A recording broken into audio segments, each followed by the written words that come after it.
You ever notice how fast your mind turns on you? One small mistake, and suddenly it's, geez, that was stupid. I always mess this up. What's wrong with me? And it happens so fast that you don't even question it. You just believe it. Welcome to the Mindset Lab, where we turn insight into progress and patterns into progress. If you're new here, I'm Coach Jose, and this channel is all about practical strategies to help you master your mindset, manage your energy, and perform at your best. And today we're tackling something every single person deals with, that internal voice.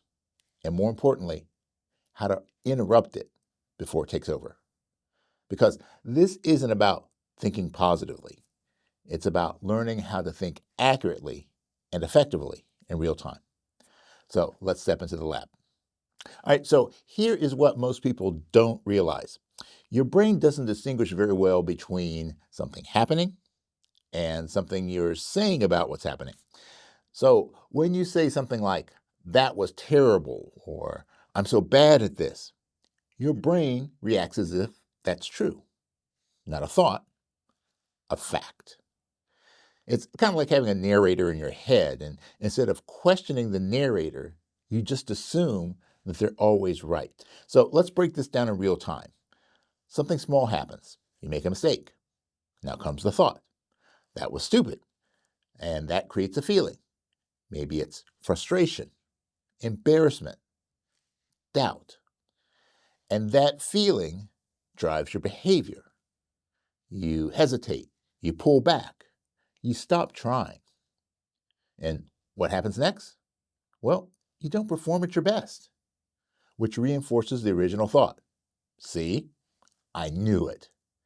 And that's the loop. Now, here's the key. This isn't your brain trying to hurt you. It's actually trying to protect you. Your brain is wired to detect problems, to prevent risk, and to avoid failure. So it uses strong language to get your attention. But here's the issue. It's not always accurate. It's just loud. So how do you actually break this pattern in real time? Well, not by forcing yourself to think positively. Because if your brain doesn't believe it, it just rejects it. So instead, you have to learn to interrupt the pattern. And that's when we use the catch, check, change method. Right? Think of this like stepping in between the thought and your reaction to it. Because right now, most people go thought, believe it, feel it, act on it. And we're just inserting one step. Thought, pause, choose. All right, so first, what you want to do is catch the thought. Now, this is obviously the most important step because you can't change a pattern that you don't notice. So the moment something happens and you hear, that was stupid, I always mess up, I'm terrible at this, pause. And here is the key. Don't try to fix it yet. Just notice it, almost like you're observing someone else say it. Because the moment that you notice it, you create separation.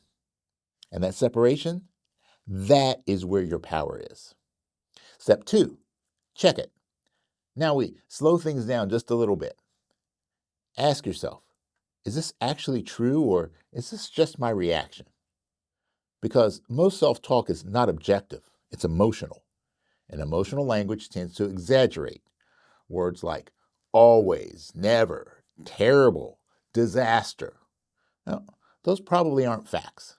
They're intensity words. And your brain responds to intensity like it's a threat. So even a small mistake starts to feel like a big problem. Now, here's a little quick science insight. When your brain detects threat, even from your own words, it activates your stress response. This means less access to clear thinking, more emotional reactivity, more impulsive decisions. So this step isn't just mindset, it's regulation. You're calming the system down enough to think clearly. Now, step 3 is to change the language. So we're going to shift. And here's where most people go wrong. They try to jump to something overly positive. I'm amazing. I'm great at this. And your brain goes, yeah, no. So instead of forcing a positive statement, we move to an accurate statement. So here are some translation examples. That was stupid can turn into that didn't go how I wanted. I always mess this up. Well, you can translate that to that didn't work this time. I'm bad at this. Well, maybe I'm still learning this. I can't do this. Well, that can become I haven't figured this out yet. Notice what just happened. You didn't lie to yourself. You didn't ignore the mistake, and you didn't inflate your ability. You simply made the statement more accurate and more useful. Now, it's very important to understand that there's a hidden shift going on. When your language becomes more accurate, your brain stays engaged instead of shutting down. Now, instead of, I'm terrible at this, which leads to avoidance, you get, that didn't work, which leads to adjustment. And that's one shift. And that shift keeps you in the game. So let's say you're in a meeting. You say something, it doesn't land. Your brain goes, ooh, that was stupid. So we want to pause, we want to catch it, and we want to check it. Was that actually stupid or not just as clear as I wanted? Now we can change that. That didn't come out the way I wanted. I can say it better. Well, now what happens? Well, you stay engaged, you adjust, and you keep contributing instead of shutting down. So let's look at the bigger picture. Every time you run this process, you're doing two things: interrupting the old pattern and reinforcing a new one. And over time, that new pattern becomes your default. So again, this isn't about controlling every thought. It's about changing your relationship to the thoughts that you do have. Because once you stop automatically believing them, you can start choosing them. Because the thought isn't the problem. It's the agreement with that thought.